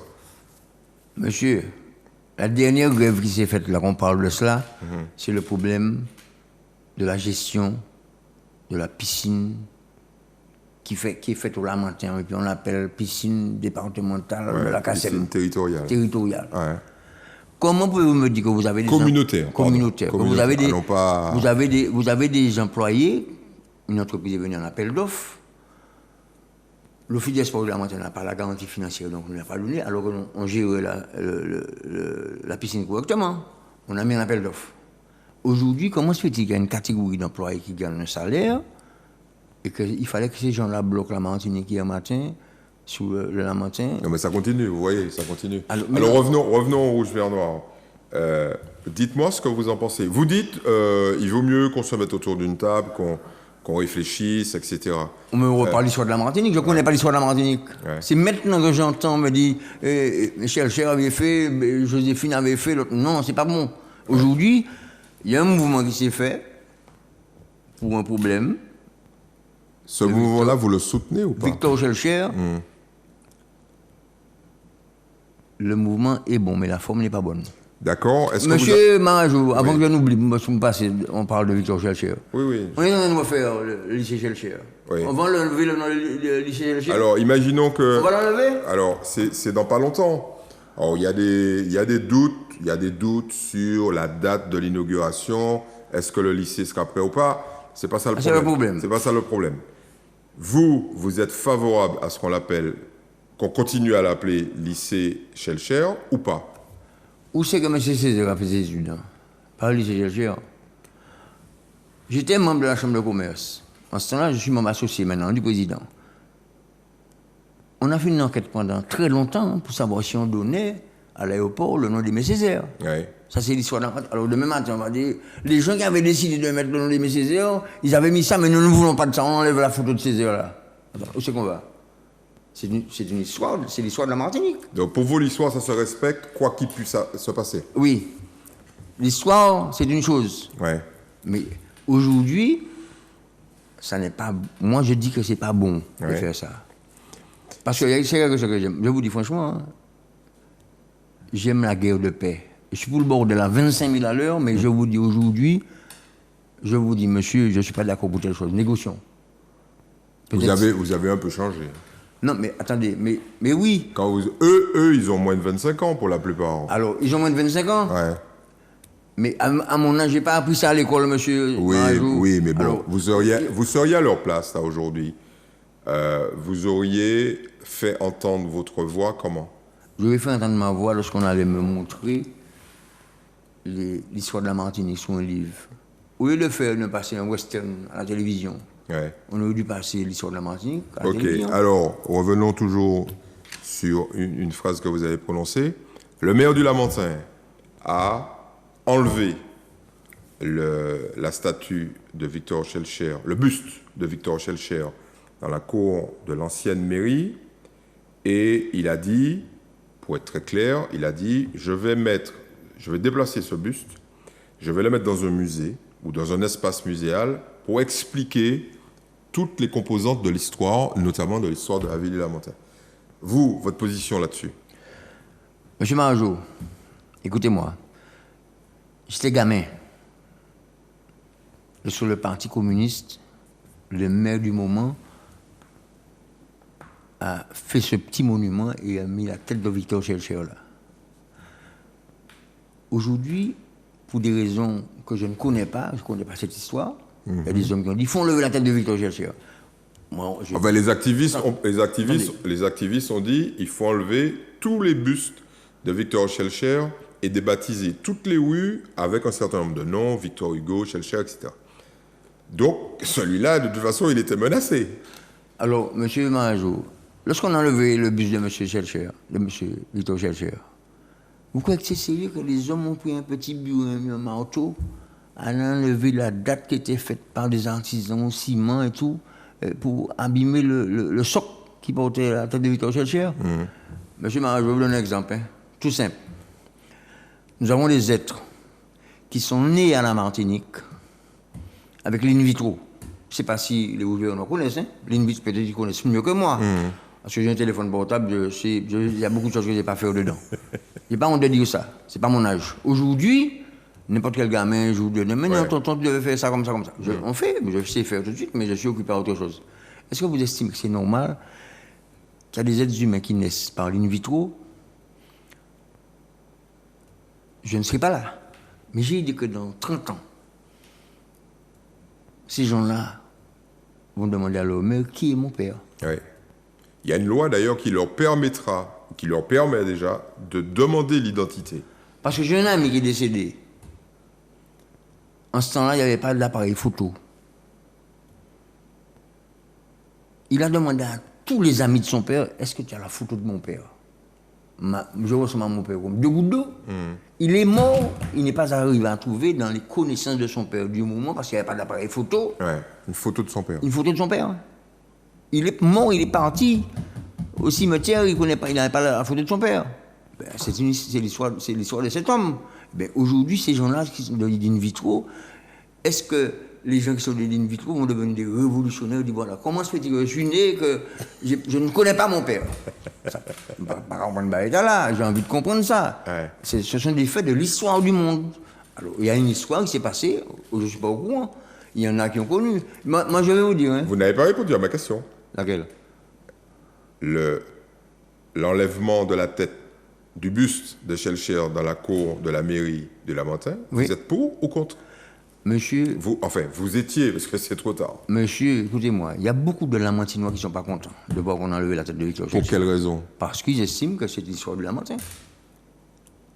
Le problème de Victor Schellcher, c'est autre chose. Ouais. C'est un bus qui est là, il y a des gens qui... Vous savez, nous avons une sage-femme au Lamentin qui est décédée, on a donné une rue à son nom, qui s'appelle Madame Dupil. Le jour de la mort de cette dame, qui était la sage-femme qui allait faire les femmes accoucher chez elle, il n'y avait pas encore beaucoup de maternité à ce temps-là. Tous les gens que Madame Dupil avait accouché, nous étions à la vie, monsieur, Madame Dupil vous a accouché, on se met à gauche. Et ceux que Madame Dupil n'a pas accouché, vous n'êtes pas, on ne vous connaît pas, on a rigolé. le jour de la veille mortuaire, on les a mis à droite. Pourquoi on a dit, mais nous pas comme les autres, parce que c'est moi Dupil, Madame Tarimola, c'est lui qui sage-femme nous qui fait nous vivre. Eh bien aujourd'hui, c'est pour vous dire qu'il y a des petites choses qui sont des choses lourdes, et que maintenant, je ne connais pas l'histoire de la Martinique. Je ne sais pas pourquoi les gouverneurs mettent le feu dans les poubelles, mettent le feu partout, font leurs affaires. Ouais. Mais on ne m'a pas appris ça à l'école, monsieur. Ouais. C'est pas ça, c'est vraiment pas votre truc. Non, c'est pas que c'est pas mon truc. Ouais. J'ai envie de connaître. Ouais. Parce que aujourd'hui, mais vous ne comprenez pas, quoi. J'avais pas de portable. Ouais. Je vais vous dire, on m'a fait cadeau le portable ces jours-ci. Il y a des choses que je ne sais pas faire dedans. Mais vous allez apprendre. Je vais apprendre à la langue. Oui, j'ai envie d'apprendre. Ouais. Mais là, je ne connais pas. Je ne sais pas l'histoire. Bien, on a presque fini cette émission. Vous voyez l'avenir de la Martinique comment? S'il faut qu'on continue comme ça ne sera pas bien. Pourquoi? Pour quelle raison? Parce que il y a beaucoup de gens, je vous ai dit au départ qu'il y a des enfants qui faisaient 14 km. Samo sortait de Gondebois au Lamentin à pied pour aller à l'école, hein. Monsieur Samo. Pierre Samo. Monsieur Pierre Samo. L'ex-maire du Lamentin. L'ex-maire du Lamentin, monsieur Eugène Lexa, qui était patron de la douane à la Martinique. Il habitait Montpito. Je vous donne un petit exemple. Hein. Pour ne pas user sa chaussure, parce qu'il ne pouvait pas acheter des chaussures souvent, il attachait le gros orteil droite. Et il prenait de l'encre rouge du maître d'école pour mettre dessus, pour faire comprendre que c'était du mercure, et puis il boitait. Il faisait semblant de boiter. Parce qu'il n'avait pas pouvoir d'acheter beaucoup de paires de chaussures par an. Et il est devenu grand patron de la douane en Martinique. Hein. Et il mettait les chaussures autour de son cou pour traverser. Et puis il descend à pied. Ouais. Et lorsqu'il arrive au pont Maman, à côté de la gendarmerie, il a ses pieds dans le canal, mettre ses chaussures pour venir à l'école.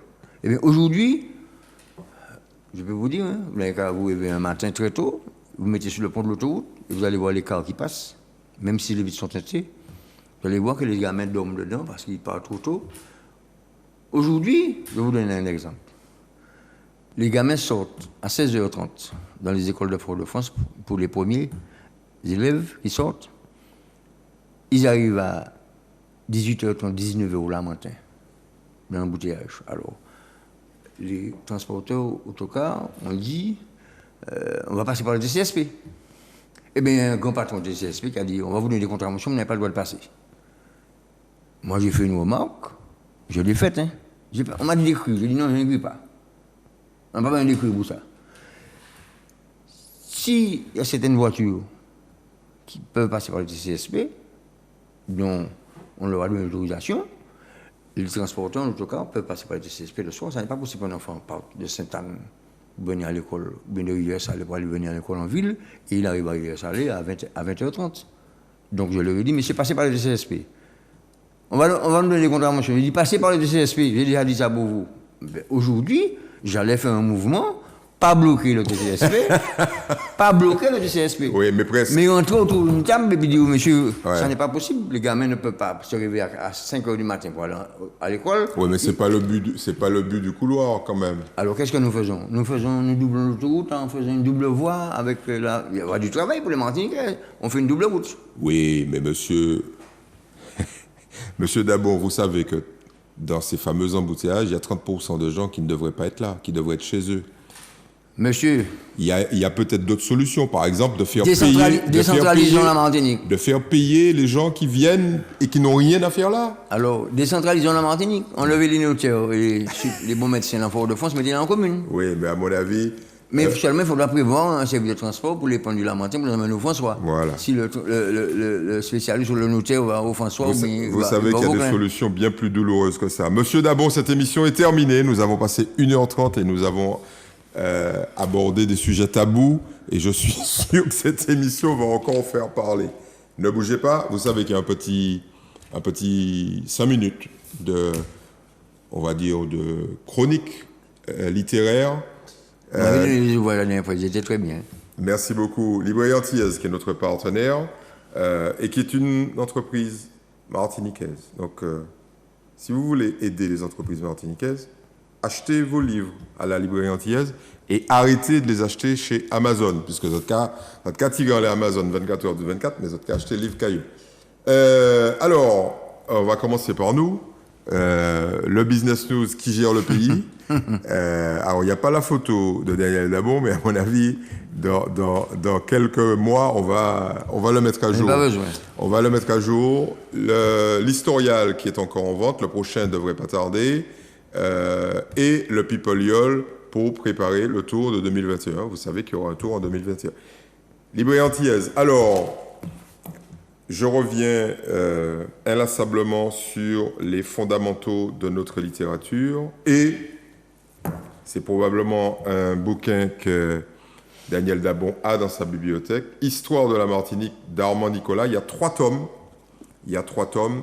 Et si vous n'avez pas ça, on peut conclure que vous avez commis une erreur fondamentale. Donc, Histoire de la Martinique, des origines jusque dans les années, au début des années 70, puisque le dernier tome est consacré à la période de 1939 à 1971. J'ai le tome 1 seulement.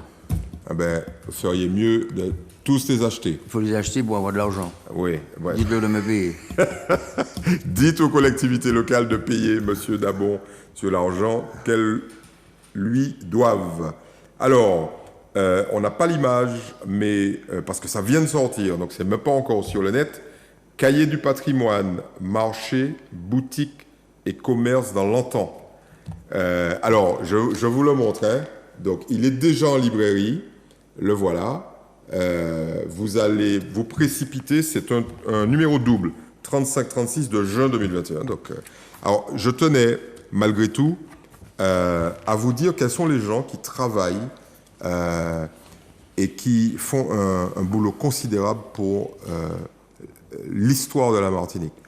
Ceux-là, ils ne brûlent pas de statut, mais ils font un boulot fantastique. Le comité de rédaction, Lynn Rosebuzz, Richard Château-Degas, Henri Delaine, Véronique Elisabeth, Martine Flandrina, Marie-Hélène Léotin, Thierry Létang, André Lucrèce, Sylvie Mélien, Louis-Félix Osier-Lafontaine, qu'on a reçu ici la semaine dernière, et ont collaboré à ce numéro, Lynn Rosebuzz, le CAUE, le Conseil d'architecture, d'urbanisme et d'environnement de la Martinique, Marie Chaumont-Lamotte, Henri Delaine, Véronique Elisabeth, Martine Flandrina, Thierry Létang, André Lucrèce, Micheline Marlin-Gaudier, Corinne Plantin, Arlette Pujard et Patrick Volnian. Donc, précipitez-vous, parce que celui-là, à mon avis, il ne va pas rester beaucoup. C'est tout ce qui concerne les petits commerces, les marchés, et vous allez apprendre des choses fantastiques. Très bien, c'est ça aussi l'histoire de la Martinique. Alors, on va partir. Pour ceux qui veulent aller plus loin, alors Jared Diamond, vous connaissez cet essayiste, ce philosophe, ce chercheur de l'inégalité parmi les sociétés. C'est un essai sur l'homme et l'environnement dans l'histoire. Bon, c'est un ouvrage qui est un ouvrage de référence pour ceux qui veulent comprendre où va le monde, où nous allons. Alors, on a, nous, notre petite expérience, notre petit quotidien en Martinique, mais quand on l'inscrit et quand on le met en relation avec le monde entier, on a raison d'être un tout petit peu angoissé comme l'est Daniel Dabon. Précipitez-vous. Alors, Bon, tout le monde, ou quasiment tout le monde connaît Edgar Morin, sociologue, philosophe, les leçons d'un siècle de vie. Donc, il est un peu plus âgé que vous, il a 100 ans, et il nous donne une contribution sur ces 100 années passées sur Terre. Et c'est un penseur humaniste extraordinaire. Vous allez découvrir une poésie de la lecture du monde qui est... Il était très proche d'ailleurs des thèses d'Aimé Césaire. Donc, Edgar Morin. Alors là, je vous ai pris quelque chose. Ce qui se fait de mieux en termes de prospective, ça s'appelle la prospérité de masse. C'est Edmund Phelps, qui est prix Nobel d'économie, publié chez Odile Jacob. Et là, vous allez avoir toutes les réponses. Alors, tous ceux qui ont envie de bousculer le monde, vous allez avoir des réponses à des questions fondamentales. Pourquoi les nations prospèrent-elles? Et vous savez que nous sommes une nation. Et à l'inverse, pourquoi elles restent bloquées? Alors, je vous conseille les chapitres sur les blocages. On a parlé d'un certain nombre de choses. Edmund Phelps vous donne des réponses très intéressantes. Et puis, évidemment, le thriller. Là, vous avez ce qui se fait de mieux, Don Winslow, La griffe du chien. Alors, c'est une trilogie. Je sais que je vous ai présenté les tomes 2 et 3. Je reviens sur le tome 1, ça s'appelle La griffe du chien. Et vous allez en savoir davantage sur l'énorme enjeu de tout ce qui touche au trafic de drogue dans la Caraïbe, très intéressant, et à la frontière des États-Unis.